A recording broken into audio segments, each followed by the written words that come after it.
আসসালামু আলাইকুম, কেমন আছেন সবাই? আশা করছি ভালো আছেন। খুবই গুরুত্বপূর্ণ একটা আয়াত নিয়ে আলোচনা করছি। অবশ্যই সাথে থাকবেন। না দেখলে মিস করে যাবেন কিন্তু। আয়াত পড়বো না, শুধু অর্থটা পড়বো। বিসমিল্লাহির রহমানির রহিম। আর আমি অবশ্যই তোমাদেরকে পরীক্ষা করব কিছু ভয়, ক্ষুধা এবং জানমাল ও ফল ফলাদির স্বল্পতার মাধ্যমে। আর তুমি ধৈর্যশীলদেরকে সুসংবাদ দাও। আর তুমি বলতে কে? নবীজি সাল্লাল্লাহু আলাইহি সাল্লামকে বলছেন আল্লাহ তাআলা এই কথা। তিনি যেন ধৈর্যশীলদেরকে সুসংবাদ দেন।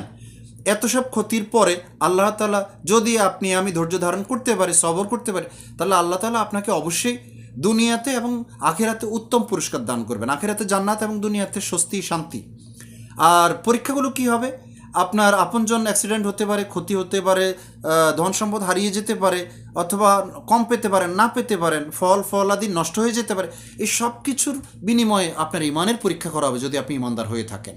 তো অবশ্যই তৈরি থাকবেন।